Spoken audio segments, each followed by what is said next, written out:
आर्य समाज की स्थापना में और थियोसॉफिकल सोसाइटी की स्थापना में जो समानता थी वो ये थी कि हम लोग केवल एक ईश्वर की आराधना करके, वो भी ईश्वर कैसा हो, निर्गुण हो, निराकार हो, अवतार इत्यादि से रहित हो, उसकी कोई निश्चित मूर्ति विधान से पूजा न हो, और साथ साथ हम जन्म के आधार पर किसी भी वर्णाश्रम व्यवस्था का समर्थन न करें।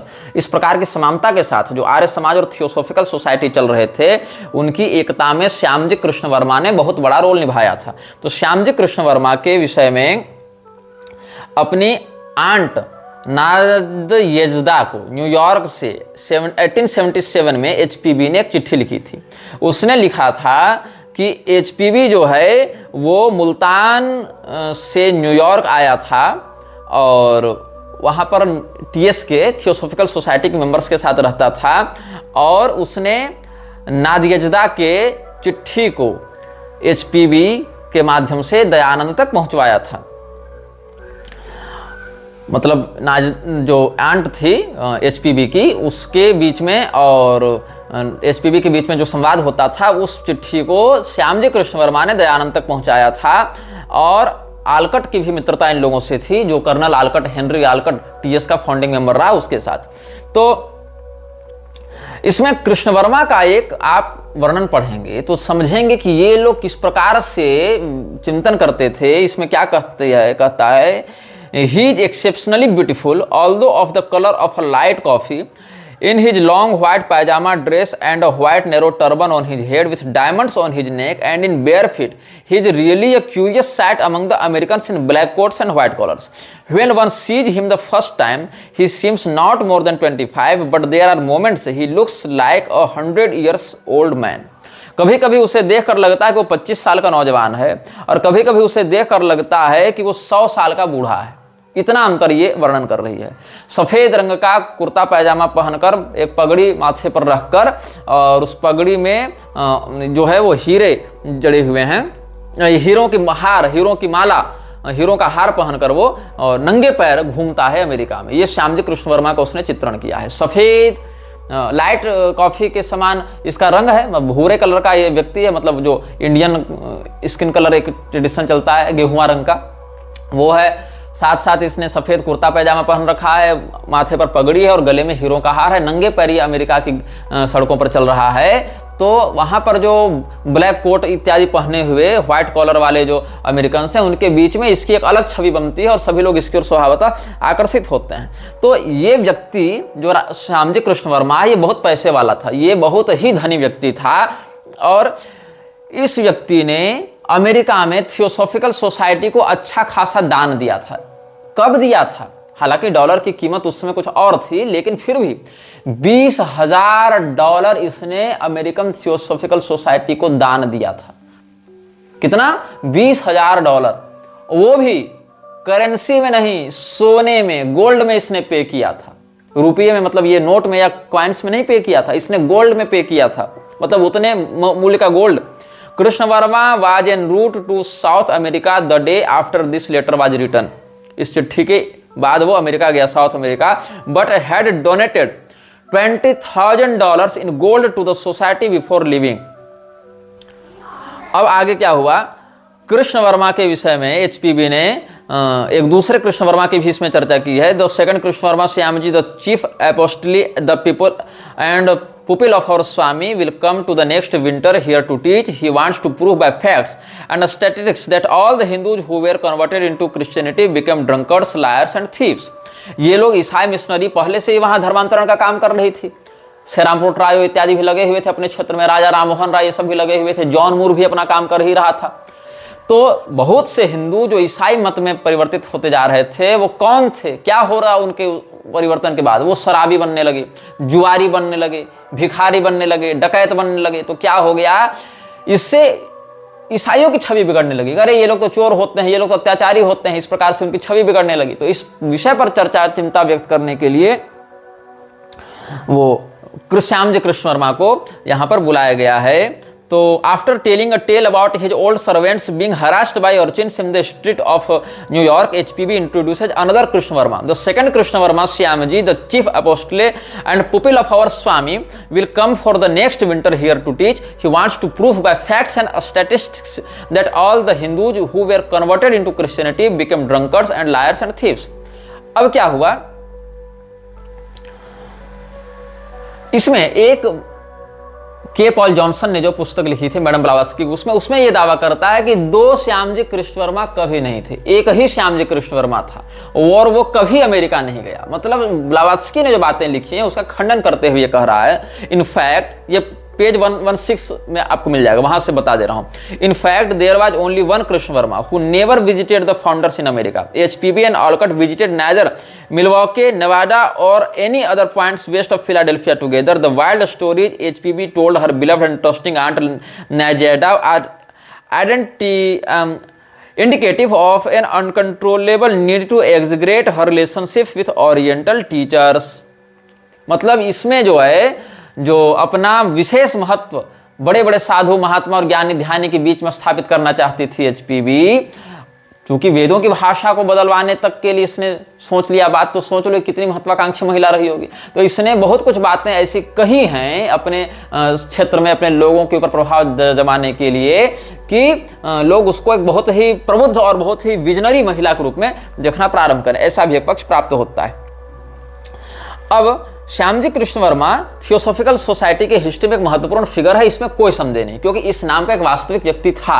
वो वास्तविक व्यक्ति इतना धनी हुआ करता था, इसमें कोई संदेह नहीं है. लेकिन आप जब पढ़ेंगे थियोसॉफिकल इनलाइटमेंट, जो जॉशलिन गॉडविन की पुस्तक है, वहां पर एचपीबी का एक वर्णन प्राप्त होता है कि California was an early Buddhist centre on account of the migrant workers came there from across the Pacific. The priest of one California temple, Wong Shin Fu, appeared in New York in April 1877, lecturing in fluent English. He was introduced at a reception given by Blavatsky at her apartment. In Isis Unveiled, she quotes a conversation with him. तो अलग अलग स्थानों से कर्मचारी बाहर भेजे जाते थे ट्रेडिंग करने के लिए, वहां पर बगानों में काम करने के लिए अलग अलग गुलामों के माध्यम से खरीद फरोख्त होती थी. तो बहुत से बौद्धों को भी भेजा गया था. पैसिफिक के पार होते हैं बौद्ध सब जब गए हैं, तो कैलिफोर्निया में उन्होंने बौद्धिस्ट टेम्पल का भी निर्माण किया था. वहां का एक हाई प्रिस्ट था वोंग शिन फू, वो बहुत ही अच्छी अंग्रेजी बोलता था. तो अंग्रेजी जब बड़ी धुआंधार बोले, फर्राटेदार बोले, तो लोग उसकी बात को सुनने के लिए प्रभावित हों, तो बौद्ध मत के प्रति आकर्षण बढ़ने लगा.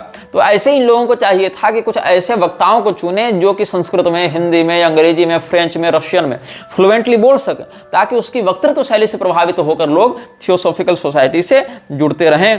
तो 1877 में जो न्यूयॉर्क वर्ल्ड मैगजीन छपी, उसके 30 अप्रैल 1877 में ये अकाउंट पब्लिश किया गया है, जहां वोंग शिन फू ने एचपीबी के मिशनरी कार्यों को और कृष्ण वर्मा से भेंट और मौर्य से भेंट, इन सब की बातों को डिनोट वहां पर किया है. तो एक पुस्तक लिखी गई थी केसी यादव के द्वारा, केएस आर्या के द्वारा भी, Arya Samaj and the freedom movement. तो Arya Samaj and the freedom movement, इस पुस्तक के वॉल्यूम 1 में आप देखेंगे तो 1875 से 1918 इस समय तक की बातों को इसमें डॉक्यूमेंट किया गया है. तो इसमें कृष्ण वर्मा का इन्होंने चित्रण किया है. ये क्या कहता है, a brilliant scholar and leader of the Bombay Arya Samaj who became a loyal theosophist. Born in 1857 to a Brahmin family in Kutch, he was educated in his hometown of Mandavi before completing high school in Bombay. Then there he took a prize in Sanskrit, which was an omen of his future career. In 1875 he married a rich merchant's daughter and shortly thereafter was involving in the founding of the Arya Samaj in Bombay. In 1877 to 1878 he did a propaganda tour through Western India for Swami Vivekananda. After being introduced to the English Sanskritist Professor Monier Williams, he went to England in April 1879 at his invitation. Krishna Verma made his decision after lengthy discussions with HPB and Alkar. तो यहाँ के Paul Johnson का वो दावा भी निरस्त कर दिया जाता है आर्य समाज के ही विशेषज्ञों के द्वारा, जब वहां पर कृष्ण वर्मा के साथ एचपीबी के कनेक्शंस को रिफ्यूट किया है के पॉल जॉनसन ने, तो आर्य समाज के ही लोगों ने कहा, केएस आर्या वगैरह ने जो Arya Samaj and freedom movement लिखी, उसमें उन्होंने कहा कि नहीं, मतलब उससे पहले ही छप चुकी थी पुस्तक, लेकिन वहीं से ये बात खंडित हो जाती है कि कृष्ण वर्मा तो एचपीवी से मिला भी था, अलकट से मिला भी था, ये इंग्लैंड वगैरह गया भी था और मुंबई में इसी ने दयानंद सरस्वती के साथ मिलकर आर्य समाज की स्थापना भी की थी, उसकी बात को फैलाने दक्षिण भारत में घूमा भी था एवं ये थियोसॉफिकल सोसाइटी का एक लॉयल मेंबर भी था। इंदुलाल याग्निक ने श्यामजी कृष्ण वर्मा की जीवनी लिखी है जो 1950 में छपी थी। तो Shyamji Krishna Verma life and times of an Indian revolutionary जो 1950 में छपी थी, इंदुलाल याग्निक के द्वारा लिखी गई थी। इसमें कहा गया है कि चूंकि श्यामजी कृष्ण वर्मा संस्कृत का अच्छा विद्वान था और दयानंद की बातों को फ्लुएंटली संस्कृत में वो डिलीवर करता था, इसीलिए थियोसॉफिकल सोसाइटी ने इसके माध्यम से लोगों के मन में अपनी जड़ें बहुत जल्दी स्थापित कर ली, क्योंकि दयानंद की बातों को अंग्रेजी में बता रहा है, संस्कृत में बता रहा है, लोगों को लग रहा है बहुत बड़ा धर्मगुरु को विद्वान है। ये थियोसॉफिकल सोसाइटी का लॉयल था। थियोसॉफिकल सोसाइटी इसको खूब फंडिंग दिया करती थी, खूब इसको स्पॉन्सर किया करती थी। तो क्या हुआ कि इसको इन लोगों ने हाथों हाथ लिया और कहा विदेश भी जाकर आप भाषण दे। तो ऑक्सफोर्ड वगैरह भी गया, तो ऑक्सफोर्ड में गया, वहां पर कुछ अंग्रेजियत भी इसने सीखी। अब संस्कृत तो जानता था, लेकिन अंग्रेजों को बताने के लिए अंग्रेजियत भी जानना जरूरी है। तो दयानंद ने इसको फिर सपोर्ट किया। इसमें क्या कहते हैं Dayanand, because the revival of that language was a key element of his program, Dayanand welcomed Shyamji's study in Oxford as a means to his end. HPB, however, while enthusiastically welcoming Krishna Verma as a fellow of the Theosophical Society, was initially very skeptical about Monier Williams. The same day she wrote to Shyamji welcoming him into the society. 30 मई 1878 को क्या लिखती है हरचंद चिंतामणि को, Does Monier Williams thinks that he knows better than Swami? Does he imagine that the Arya Samaj will take the insult of making its chief pupil a lackey to carry his Oxford books after him? May be that some Hindus do believe that there is more science in the West than in the East, and then the English know Sanskrit better than the descendants of the Aryans who first spoke it. If he does desire to go to England, then when the branch of the Theosophical Society of the Arya Samaj, इस term पर गौर कीजिएगा, ये कब लिखा गया है? 30 मई 1878 को, दयानंद के ही समकालीन में, ये नहीं कि बाद में। 30 मई 1878 को क्या लिखा गया है? If he does desire, he मतलब Shyamji Krishna Varma, if he does desire to go to England, then when the branch of the Theosophical Society of the Arya Samaj is established there and in working order, then it would be its duty and pleasure to raise the money to defray the expenses of the mission. सिर्फ पैसा कमाना और अपने mission को आगे बढ़ाना ही लोगों का उद्देश्य था, और थियोसॉफिकल सोसाइटी और आर्य समाज को संयुक्त मर्ज किया गया और इंग्लैंड में इसकी स्थापना आगे बढ़ाने का विचार किया गया था श्यामजी कृष्ण वर्मा के माध्यम से। तो मोनियर विलियम्स जो संस्कृत डिक्शनरी लिख रहा था, उसने दयानंद सरस्वती की बातों का कई बार मजाक उड़ाया कि ऐसी नहीं वैसी नहीं, गलत है। तो एचपीवी ने कहा कि तो हमारी पोल खोल रहा है। तो उसने कहा कि मोनियर विलियम्स को लगता है कि दयानंद सरस्वती से ज्यादा संस्कृत जानता है, जो दयानंद सरस्वती के प्रधान शिष्य श्यामजी कृष्ण वर्मा के ऊपर आरोप लगाता है। मतलब जो आर्य लोग प्रारंभ से संस्कृत बोलते हैं वो नहीं जानते हैं, उनसे बेहतर ये जान रहा है मोनियर विलियम्स। तो मतलब ये लोग उस समय उन लोगों के विरुद्ध भी खड़े हुए जिन्होंने इन लोगों की पोल खोलना चाहा। और इसने यह भी कहा, जब श्यामजी कृष्ण वर्मा को इसने चिट्ठी उसी तारीख को लिखी थी, 30 मई 1878 को ही, ये जो theosophical society of Arya Samaj वाली बात है कि हम लोग इंग्लैंड में स्थापना करेंगे, फिर इसको सक्रिय करेंगे, खूब पैसा बनाएंगे, अपना मिशन पूरा करेंगे, तो हरिचंद चिंतामण को ये लिखा था इसने। कब? 30 मई 1878 को। किसने? मैडम हेलेना ब्लावत्स्की ने। और उसी दिन श्यामजी कृष्ण वर्मा को इसने लिखा था, while I have no right to obtrude opinions unmasked, yet being European myself and knowing the white race, the English scientific world, I feel like quoting to you one of the very few passages in the Christian Bible, which I can thoroughly endorse. Cast not your pearls before swine, nor give that which is holy unto the dogs, for they will return and rend you. I have a poor enough opinion even of the Oxford professors to believe that they form no exception to the rule. किसी पर भरोसा मत करो, अपनी विचारधारा को किसी के सामने समय से पहले अभिव्यक्त मत करो, वरना वह पलट के तुम्ही को नुकसान पहुंचाएगा। ये भाव था इसके कहने का। और ये कहती है कि ऑक्सफोर्ड जब जाओगे तो सतर्क रहना उन लोगों से, क्योंकि वही लोग अपने काम को बिगाड़ सकते हैं। तो इसने 5 जुलाई को फिर उत्तर दिया। 30 मई को चिट्ठी लिखी गई थी श्यामजी कृष्ण वर्मा को, फिर 5 जुलाई को उसने कहा कि भाई तुम कहना क्या चाहती हो, अच्छे से इसको एक्सप्लेन करो। और इसने फिर 7 अगस्त को एक्सप्लेन किया अपनी बात को कि तुमको क्या लगता है कि वहाँ पर इंग्लैंड में जाना और ऑक्सफोर्ड में जाना, वहाँ I know that no young man can live there have a room, वहाँ पर रूम लेकर रहना भी तुम्हारे लिए बड़ा कठिन हो जाएगा अगर हम लोग तुमको कोऑपरेट नहीं करें तो। मैं जानता हूँ, now let us see the position in which you place the Arya Samaj, you are one of the most prominent and promising members, one account of your relations to the reverend Swami, स्वामी मतलब दयानंद सरस्वती। हम देखते हैं तुम्हारे समाज को कहां तक पहुंचाते हो, ये सब बातें वहां पर हैं। तो क्या हुआ, दयानंद सरस्वती का जो संबंध था सबसे कम इसी पर चर्चा हुई है। जॉनसन ने क्या लिखा है, one of the least understood factors in the early years of the TS is the role of Swami Dayanand Saraswati and the Arya Samaj. Theosophical society की स्थापना, विस्तार और उसकी गतिविधियों को प्रमाणित रूप से बढ़ावा देने में दयानंद सरस्वती और आर्य समाज का जो हाथ रहा। समाज उसके विषय में बहुत कम जानता है, बहुत कम चर्चा करता है, उसको समझ नहीं पाए समाज कि आखिर दयानंद और आर्य समाज ने कैसे थियोसॉफिकल सोसाइटी के लिए कार्य किया है। एचपीवी जो है 3 साल के अंतर्गत, lesser than 3 years later, see मतलब madam Blavatsky and Olcott they are planning to make the society, which society? Theosophical society, a Vedic inspired Masonic order with the assistance of the Swami. Which Swami? स्वामी दयानंद सरस्वती।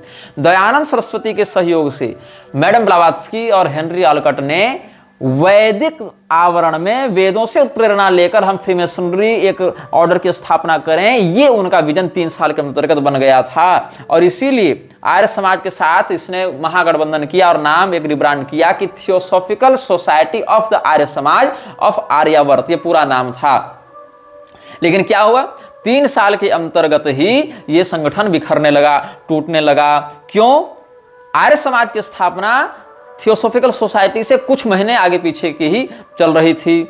और उस समय क्या हुआ कि दयानंद सरस्वती को यह समझ में आया कि हम थियोसॉफिकल सोसाइटी से जिस महत्वाकांक्षा के कारण जुड़े थे, ये लोग तो उधर ध्यान ही नहीं दे रहे, ये लोग तो मुझे प्रमोट कर नहीं रहे, ये तो हमारे माध्यम से अपनी ब्रांडिंग कर रहे हैं, हमारे माध्यम से अपना काम कर रहे हैं। दयानंद सरस्वती के ऊपर ब्लावात्स्की और ऑलकट अपने आप को रखने लगे हैं। तो इन लोगों ने क्या किया है, एचपीवी ने एक पुस्तक लिखी थी, caves and jungles of Hindustan. वहां पर दयानंद सरस्वती का उसने चित्रण करते हुए कहा कि ये जो है लूथर ऑफ इंडिया है, मार्टिन लूथर किंग है इंडिया का। और मार्टिन लूथर किंग का वैश्विक राजनीति में या अर्थव्यवस्था में क्या योगदान रहा, ये किसी से छिपा हुआ नहीं है, इसलिए हम उस विषय पर चर्चा नहीं करेंगे। इन लोगों ने दयानंद को लूथर ऑफ इंडिया की उपाधि दी है। और पहले तो खूब इसने तारीफ की है इसकी। He is considered the greatest Sanskritist of contemporary India and is the complete enigma to everyone. He appears in the arena of reform only 5 years ago. Until then he lived as a hermit in the jungle, like the ancient gymnosophists mentioned by the Greek and Roman writers. ये सब with the help of mystics and anchorites he studied the chief philosophical systems of Aryavarta and the occult meaning of the Vedas. ये सब आगे करते गया है। The impression he produced was remarkable and he acquired the surname Luther of India, wandering from one town to another, today in the south, tomorrow in the north, and travelling from one end to the country to the other with incredible swiftness. ये सब लिखते गई है। तो इसने दयानंद सरस्वती का इतना महिमा मंडन कर दिया ब्लावात्स्की ने। ब्लावात्स्की कौन थी, किन संस्थाओं से जुड़ी हुई थी, किन रोसीक्रूशंस फ्रीमेसन्स के लिए काम करती थी, ये समझ सकते हो। तो दयानंद को महिमामंडित करने के लिए इसने बहुत कुछ लिखा। तो दयानंद को लगा कि ये तो हमको सर्वोच्च सर्वज्ञ धर्मगुरु के रूप में स्वीकार कर लेगी। जैसे कि ये क्या कहती है कि दयानंद ने क्या क्या किया है, थंडरिंग अगेंस्ट आइडल वर्शिप, मूर्ति पूजा के विरुद्ध वज्रपात करते हुए। The great orator fights with all his might against caste, infant marriage and superstition. अंधविश्वास के विरुद्ध लड़ता है ये सन्यासी, और बाल विवाह के विरुद्ध लड़ता है, जाति प्रथा के विरुद्ध लड़ता है। Chastising all the evil grafted on India by centuries of इसमें कुछ प्रिंटिंग मिस्टेक है, कैजुइस्ट्री लिखना चाह रहा होगा, miss interpretation of the Vedas. He स्क्वायरली and fearlessly blames the Brahmanas for them, declaring them in the hearing of the masses guilty of humiliation of their country. Once great and independent, now fallen and enslaved, India has never witnessed a more learned Sanskrit scholar, a deeper metaphysician, a more wonderful orator, and a more fearless denunciator of every evil than Dayananda since the time of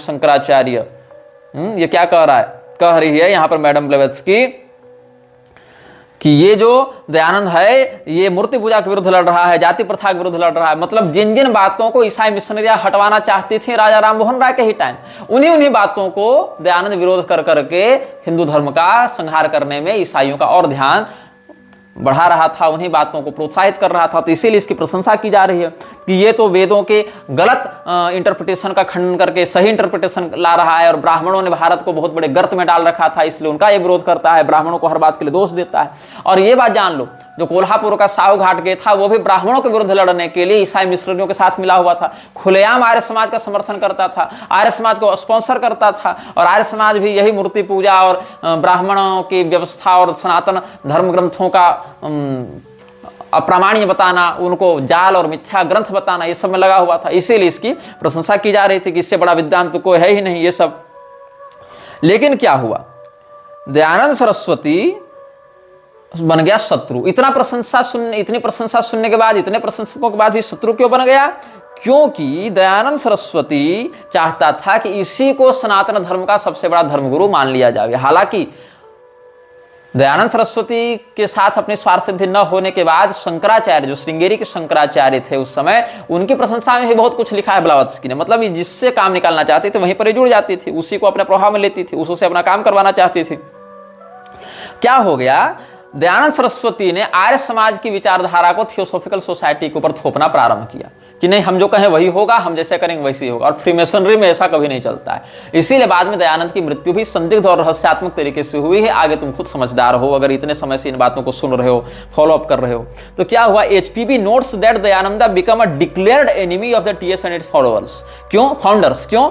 she adds that the Swami had mistakenly hoped that all TS members would regard him as a supreme leader which conflicted with the policy of the society. मतलब दयानंद ने theosophical society की संस्थागत विचारधारा के ऊपर स्वयं को स्थापित करने का प्रयास किया था। इसीलिए बाद में यह संगठन टूटने लगा, और जो व्यक्ति दयानंद सरस्वती की चापलूसी नहीं करता था उसको थियोसॉफिकल सोसाइटी से निकलवाने के लिए जोर देने लगता था। इसीलिए दयानंद सरस्वती का बहिष्कार कर दिया TS ने। The demand that those who did not follow the Swami be expelled from the Theosophical Society was the last straw and the alliance was dissolved. ये सब हो गया। तो इसीलिए क्या हुआ, the result of all this was that all intelligentsia of the Arya Samaj joined the Theosophical Society and severed all religions with the Swami fanatic who called the society the faithless fearing his. बाद में दयानंद को इन लोगों ने क्या कहा कि एक पागल था जिसके साथ हमने हाथ मिला लिया, और दयानंद ने कहा कि ये लोग तो ये लोग स्वयं श्रद्धाहीन मूर्ख हैं, इनसे हम क्या जुड़कर करें। अब क्या हुआ, स्वामी जो है दयानंद स्वामी, दयानंद सरस्वती, उसके विषय में क्या कहती है, इन अनदर फुटनोट क्या लिखती है वो, Blavatsky repeating her charge that the Swami became a fanatic bigot who expected all TS members to follow his version of Hinduism. She calls Vedanta the best and purest of Indian philosophies. The Swami, an opponent of the Vedanta, substitutes for it the Vedas in their dead letter form, which he interprets according to his own wishes and tastes. मतलब इसने ये कहा कि दयानंद ने जो वेदों का भाष्य किया, अच्छा देखो, इससे पहले खूब तारीफ करती थी दयानंद की। क्या कहती थी कि ब्राह्मणों ने मिस इंटरप्रीट किया है वेदों को, ब्राह्मणों ने वेदों की गलत परिभाषा लिखी है, गलत व्याख्या की है, और दयानंद सही वाली बात बता रहा है। और दयानंद जैसा विद्वान भारत ने शंकराचार्य के बाद, आदि गुरु के बाद दूसरा नहीं देखा था, वह दयानंद पैदा हुआ है। लेकिन जब दयानंद, मतलब वही है चोर चोर मौसेरे भाई, और दोनों मौसेरे भाइयों में जब झगड़ा हुआ, तब क्या कहती है दयानंद के विषय में ये कि नहीं नहीं, दयानंद तो बहुत बड़ा मूर्ख था, बहुत बड़ा पागल था, जिसने यह उम्मीद कर ली कि हम सब थियोसॉफिकल सोसाइटी वाले उसके ही बताए चश्मे से हिंदुइज्म को देखना प्रारंभ करें। वो कह दे तो कोई चीज प्रामाणिक हो जावे, और वो कह दे तो कोई चीज गलत हो जावे। यहां टकराहट होने लगी इन दोनों में। तो क्या कहती है कि स्वामी दयानंद सरस्वती चाहता है कि हम वेदों की वह परिभाषा ही समाज में लागू कर दें जो हम अपने अनुसार, अपने इच्छा के अनुसार पकड़ना या छोड़ना चाहते हैं। Substitutes for it the Vedas in their dead letter form which he interprets according to his own wishes and tastes. इसीलिए new Luther of the East who follows the path chosen by the followers of Loyola, ये सब बातें उसने बहुत कुछ लिखी हैं। Old diary leaves और का वॉल्यूम 1 में उसने दयानंद सरस्वती के विषय में, किसने, ऑलकट ने भी बहुत कुछ बातें कही हैं। और 1877 में जाकर बहुत कुछ विरोधाभास और भी देखने को मिलता है। और डॉक्टर पेबेल्स और मूलजी ठाकर से, ये सब के विषय में भी हम आपको बता ही चुके हैं। और दयानंद सरस्वती के विषय में फिर ये जो संगठन है वो जब आपस में आया था तब लगा था कि हम लोग दोनों की विचारधारा एक है, लेकिन दयानंद ने अंत में क्या करना प्रारंभ किया, इसने कहा कि नहीं, हम ही विश्व गुरु बनेंगे, हम ही जगत गुरु बनेंगे, तुम्हारी पूरी संस्था हमारे लिए काम करेगी। तो इन लोगों ने कहा तुम निकलो, तुम अपना पहली फुर्सत में निकल जाओ। फिर दयानंद को निकाल दिया गया, फिर दयानंद ने इनको गाली बकनी शुरू की। तो यही सब इन लोगों के साथ हुआ था। Harishchandra Chintaman was the president of the Bombay Arya Samaj, who became Olcott's main correspondent in India. Chintaman introduced the Swami to Olcott and handled all correspondence between them. He assured Olcott that the beliefs of Arya Samaj were entirely compatible with those of the Theosophical Society and recommended amalgamation of the two bodies. This was agreed for the reasons which Olcott explained later. इन सब बातों को आप देखेंगे तो ये समझेंगे कि किस प्रकार से दयानंद सरस्वती अपने स्वार्थ के कारण थियोसॉफिकल सोसाइटी से जुड़ा था। थियोसॉफिकल सोसाइटी के साथ इसने हाथ मिलाया। थियोसॉफिकल सोसाइटी के ही संस्थागत उद्देश्य को आर्य समाज पूरा करने में लगा हुआ था कि भारत की हिंदुत्व विचारधारा के मूल जो आधारभूत बातें हैं उनसे इसको दूर किया जाए, ताकि आज न सही कुछ समय बाद सही लेकिन ईसाइयत की ओर इनको ढकेला जा सके। तो उसमें एक रिकॉर्डिंग सेक्रेटरी हुआ करता था, ऑगस्टस गॉस्टम। ऑगस्टस गॉस्टम ने एक चिट्ठी लिखी थी। कब लिखी थी? 22 मई 1878 को दयानंद सरस्वती के लिए। उसने क्या लिखा है मैं पढ़कर आपको सुनाता हूं। You are respectfully informed that at a meeting of the Council of the Theosophical Society held at New York on the 2nd of May 1878, the President in the chair upon motion of Vice President A. Wilder, seconded by the corresponding Secretary H.P. Blavatsky, it was unanimously resolved that the Society accept the proposal of the Arya Samaj to unite with itself, and that the title of this society be changed to the Theosophical Society of the Arya Samaj of India. और आर्यवर्तवाद में resolved that the Theosophical Society for itself and branches in America, Europe and elsewhere hereby recognize Swami Dayanand Saraswati, Pandit, founder of the Arya Samaj, as its lawful director or chief. Awaiting the signification of your approval and any instructions that you may be pleased to give, I am honored, sir, by order of the council, respectfully yours, Augustus Gostam, recording secretary. इसका वर्णन कहाँ है? देवेंद्र बाबू ने लिखी थी दयानंद चरित, और इसके पृष्ठ 275-76 में मिलेगा, और पृष्ठ 162-63 देख लेना, life and teachings of Swami Dayanand theosophist, इस पुस्तक में देख लेना। तो लोगों को अगर ये लगता होगा कि दयानंद सरस्वती की योग्यता से प्रभावित होकर थियोसोफिकल सोसाइटी वाले जाकर कहे कि सर हमारा मार्गदर्शन कीजिए गुरुदेव, तो ऐसी बात नहीं है। ऑलकट को जब हरिश्चंद्र चिंतामण ने दयानंद से मिलवाया और इन लोगों ने दयानंद के साथ मीटिंग्स की और ये पता चला कि ये तो आर्य समाज की स्थापना करके इस प्रकार का विचार रखता है, तो दयानंद से ये लोग प्रभावित नहीं हुए, दयानंद ही इन लोगों से प्रभावित हुआ। अच्छा ये तो वैश्विक विस्तार में हमारा सहयोग कर सकते हैं, हमको इंटरनेशनल पहचान देने में, हमारे लिखे ग्रंथों को हिंदुत्व के ही उद्धारक के रूप में मान्यता दिलाने में सहयोगी हो सकते हैं। तब इसने चिट्ठी लिखी थी दयानंद ने इन लोगों को, और 22 मई 1878 को न्यूयॉर्क में थियोसॉफिकल सोसाइटी की बैठक हुई इस चिट्ठी के आलोक में। जो बैठक का अध्यक्ष कौन था? ये लोग ए वेल्डर, एचपी ब्लावत्स्की, ये सब वहां पर थे चेयर पर बैठे हुए। तो वहां पर ये दयानंद के प्रस्ताव को स्वीकार किया कि दयानंद ने जो प्रस्ताव दिया है कि आर्य समाज का जो है एसोसिएशन हो जाए थियोसॉफिकल सोसाइटी के साथ, हम उसको स्वीकार करते हैं। और उसी दिन दयानंद को ऑगस्टस गॉस्टम जो रिकॉर्डिंग सेक्रेटरी था थियोसॉफिकल सोसाइटी का, उसके माध्यम से चिट्ठी लिखवाई गई थी और उसमें कहा कि हम आपके प्रस्ताव को स्वीकार करते हैं। The society accept the proposal of the Arya Samaj to unite with itself and that the title of the society be changed to the Theosophical Society of the Arya Samaj of India। इस प्रकार से ये लोगों ने बातें कही हैं। तो सोच लो कि ये लोग कहाँ से जुड़े हुए थे और किस प्रकार की गतिविधियों में इनकी संलिप्तता थी और कैसे आपसी महत्वाकांक्षा से ये लोग जुड़े हुए थे। ये नहीं कि कोई सनातन धर्म का विकास चाहता है या सनातन धर्म का उद्धार चाहता है या अंग्रेजों के विरुद्ध लड़ना चाहता है, ऐसा कुछ भी नहीं है। सीधी सीधी एक कंपनी को बढ़ाने की बात है, अपने महत्व को बढ़ाने की बात है, स्वयं को सबका बाप घोषित करने की बात है। तो दयानंद सरस्वती की एक व्यक्ति ने बड़ी तारीफ की है, जिसको आर्य समाज बहुत कोट करता रहता है। उस व्यक्ति का नाम और परिचय मैं बाद में बताऊंगा, पहले बताऊंगा उसने कहा क्या है। दयानंद सरस्वती के विषय में एक व्यक्ति लिख रहा है, मैं पढ़कर बताता हूं। Dayanand Saraswati was and no doubt still is one of the greatest reformers and spiritual forces India has known in recent times. His dominant personality has I found extraordinary reflection in the virility of the Arya Samaj movement and in almost every one of its adherents. ये सब बातें उसने आगे लिखी हैं।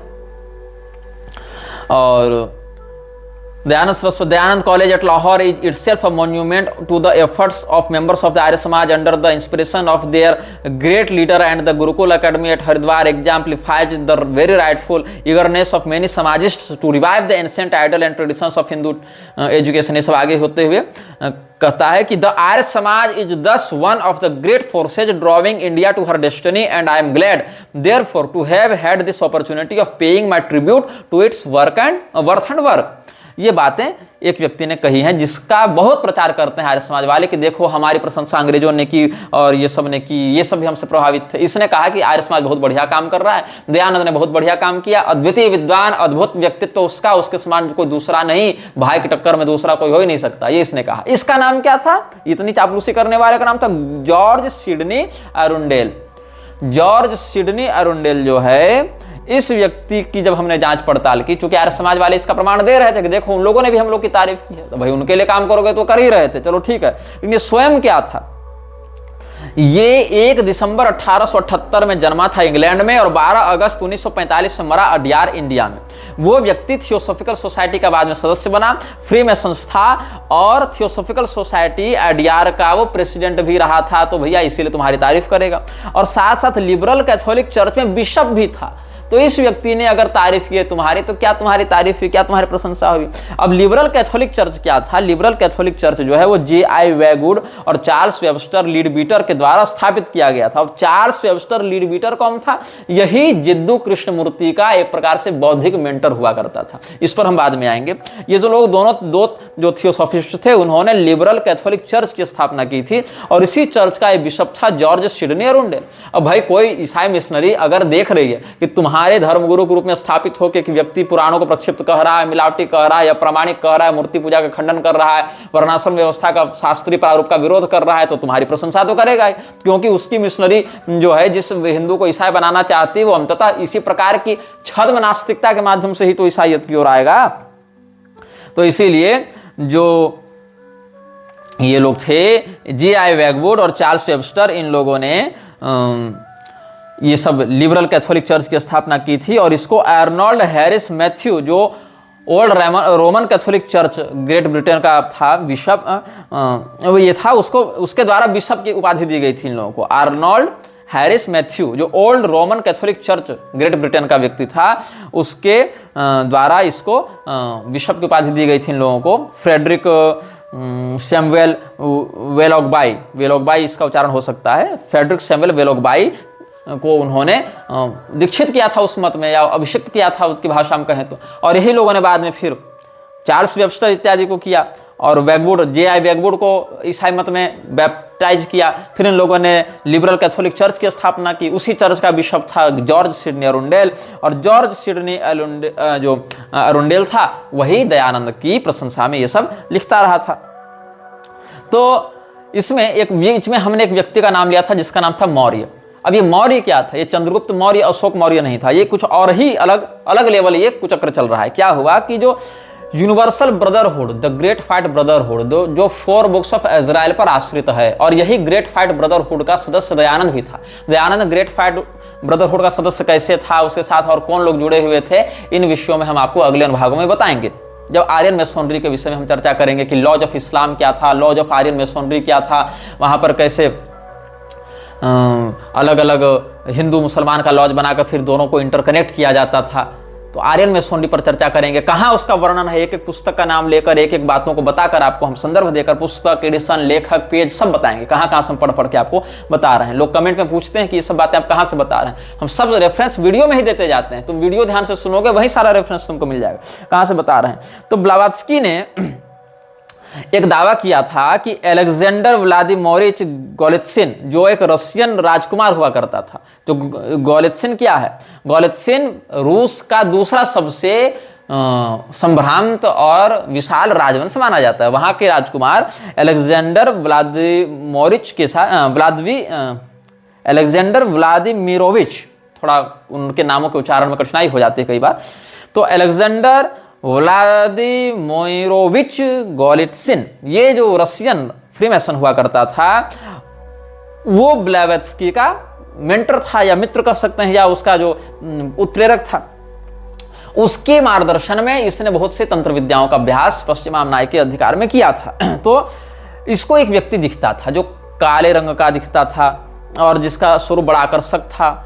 आप ध्यान देंगे एक आकर्षक स्वरूप वाले काले व्यक्ति को मीरा अल्फासा भी देखती थी, ऐसा दावा किया गया था। उसने उसका नाम कृष्ण रख दिया था, लेकिन इसने कहा कि मेरा नाम मौर्य है। इस मौर्य वाली घटना को जो लीड बीटर था, जिसका वर्णन अभी हमने किया आपके सामने, तो लीड बीटर जो है Charles Webster Leadbeater, CW Leadbeater, उसने भी रिकॉर्ड किया है और एनी बेसेंट ने भी इसके बारे में लिखा है। एनी बेसेंट के बारे में हम आपको एक दो अनुभव के बाद बताएंगे। जब एनी बेसेंट की चर्चा करेंगे, ब्रह्मा कुमारी की चर्चा करेंगे, कृष्णमूर्ति की चर्चा करेंगे, तब उन विषयों पर हम आएंगे। अभी एक बहुत ही बड़ा पाखंड चल रहा है आक्षिक रिकॉर्ड्स के नाम से, AKASHIC, आक्षिक रिकॉर्ड्स के नाम से चल रहा है। बहुत बड़ा फ्रॉड है कॉर्पोरेट का। ये आक्षिक रिकॉर्ड्स कहां से चला है? इन लोगों से ही। एनी बेसेंट और CW लीड बीटर, ये सब आक्षिक रिकॉर्ड्स जो हैं वही से लेकर आ रहे थे, और ये सब थियोसॉफिकल सोसाइटी के ही लोग थे। मतलब परंपरागत बातों को, ज्योतिष के मुहूर्त चिंतामणि जैसे ग्रंथों को भी दयानंद ने उधर नकार दिया, और जब भारतीय पारंपरिक ज्योतिष से लोग दूर चले जाएंगे तो आक्षिक रिकॉर्ड से सबके नाम से लोग नई नई बकवास प्रारंभ करते जाते थे। तो कहा गया, जब अडियार का जो हेडक्वार्टर था अडियार में थियोसॉफिकल सोसाइटी का, वहां पर 1910 ईस्वी में एक समर कैंप का आयोजन किया था इन लोगों ने। तो वहां पर ये जो मौर्य का वर्णन है, MORYA, मौर्या या जो भी आप इसको कह सकते हैं, MORYA, इसका वहां पर वर्णन किया गया, इसकी बात को सार्वजनिक किया गया। ये दावा किया गया कि अटलांटिस का राजा था। अटलांटिस वही जगह है जहां पर सेंजार की भाषा में बुक ऑफ डायजन लिखने का दावा किया था ब्लावत्स्की ने, लिखवाने का दावा किया था ब्लावत्स्की ने। तो ब्लावत्स्की को एक विजन आता था मौर्य नाम के किसी व्यक्ति का। हो सकता है यमलक्षराज स्वयं हो या ना भी हो, या उस प्रकार के भटकाने वाली कोई पैशाचिक शक्ति हो, लेकिन इसको एक कुछ दिखता था, ऐसा इसने दावा किया था। और कब का इसका कार्यकाल था? बोले हम अटलांटिस के राजा थे। अटलांटिस का राजा एक कब था? तो कहा ईसा के पैदा होने से 2,20,000 साल पहले हम थे। 220000 BC, 2,20,000 साल पहले हम अटलांटिस के राजा थे, और तब से आज तक अटलांटिस पर हमारा ही शासन है। मतलब उस समय जो राजा अभिषेक हुआ सो आज तक हमारा ही है, और हमारा जो है जो सिटी ऑफ गोल्डन गेट्स है हमारे अटलांटिस में, वहीं पर हमारी गद्दी है, वहीं से हम शासन करते हैं। और एसेंडेड मास्टर्स या चर्च इंडिविजुअल में जिन लोगों का हमने नाम बताया था, उसमें लोगों ने गौतम बुद्ध को भी डाल रखा है, मैत्रेय को भी डाल रखा है, जीसस को डाल रखा है, जीसस की अम्मा को भी डाल रखा है, कन्फ्यूशियस को डाल रखा है, सेंट जर्मिनिया को डाल रखा है। ये सबको इसने वहाँ इंडिविजुअल मास्टर्स या इंडिविजुअल चर्च या एसेंडेड मास्टर्स की उपाधि दे रखी थी ब्लावत्स्की ने। तो कहा कि हम ही एसेंडेड मास्टर्स के बहुत से प्रारूपों में अवतार लेकर आते रहते हैं। तो पूछा गया कि तुम कौन हो भैया, कहाँ कहाँ तुम आते हो? तो इसने क्या दावा किया कि हम जीसस को ज्ञान देने वाले 3 बुद्धिमान लोगों में से एक हैं, जिसमें मेल्चियोर का नाम था, MELCHIOR।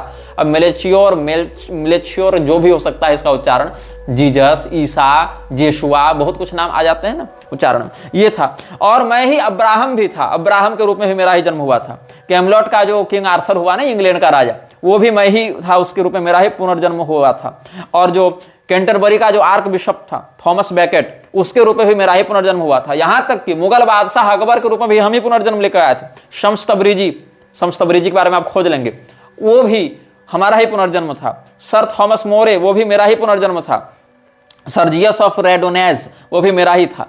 तो ये जो इसने दावा किया कि मेरा नाम मौर्य है, हम अटलांटिस के राजा हैं पिछले 2,20,000 सालों से, और समय समय पर अलग अलग राजाओं का, अलग अलग गुरुओं का, अलग अलग नोबल पर्सन्स का हम अवतार लेकर तुम्हारे सामने आते रहते हैं। इन सब बातों का आश्रय लेकर ये लोग इन बातों का प्रमाण प्रस्तुत करते रहते थे। और हमारे जो मान्य सनातन धर्म के वेद, वेदांत, स्मृति, पुराण है, उनको प्रक्षिप्त, उनको मिलावटी, उनको अप्रामाणिक, उनको ब्राह्मणों के द्वारा किया गया षड्यंत्र, ये सब घोषित करते रहते थे, ताकि एक और हमारी सत सनातन व्यवस्था से, सच्चिदानंद घन परमात्मा की जो विशुद्ध शास्त्रीय परंपरा, उससे निष्ठा टूटे लोगों की, और दूसरी ओर इन काल्पनिक बातों, या काल्पनिक न भी सही लेकिन एक पैशाचिक भ्रामक चित्रण के द्वारा हिंदुओं को अपनी ओर आकर्षित किया जा सके, उनके मन में एक आकर्षण उत्पन्न करके उनको ईसाईयत में दीक्षित किया जा सके। इस प्रकार से ये लोग बहुत कुछ कहते रहे थे। और थियोसॉफिकल सोसाइटी, आर्य समाज दोनों आपस में हाथ मिलाकर, आपस में गठबंधन करके हिंदुओं की ही मान्यता के विरुद्ध जाकर, और वो भी हिंदू धर्मगुरु का वेश बनाकर, हिंदुओं को नास्तिकता की ओर, या कहें तो अर्धनास्तिकता की ओर, या कहें तो कम से कम स्व कुल परंपरा विरोधी के रूप में स्थापित करके क्रमशः, जिसकी जैसी मूर्खता, कम से कम अपनी कुल परंपरा ही छोड़ दो एक पीढ़ी के लिए, तो दूसरी पीढ़ी में अर्धनास्तिकता आ जाएगी, तीसरी पीढ़ी में पूर्ण नास्तिकता आ जाएगी, चौथी पीढ़ी तो कन्फर्म मिलेच्छ बन जाएगी। तो कम से कम आज ना सही लेकिन 200 साल के बाद सही, लेकिन अंत तो इसका वही होगा ना, स्लो पॉइजन दे देकर इसको मारो। इस प्रकार से षड्यंत्र ये लोग करते रहे। अब आर्यन मेसोनरी क्या है, इस विषय में हम आपको अगले अनुभाग में बताएंगे। यह वीडियो जल्द ही हटा दिया जा सकता है। कृपया थर्ड पार्टी ऐप्स का उपयोग करके डाउनलोड करें। आप इस वीडियो को अपने चैनल पर फिर से अपलोड भी कर सकते हैं।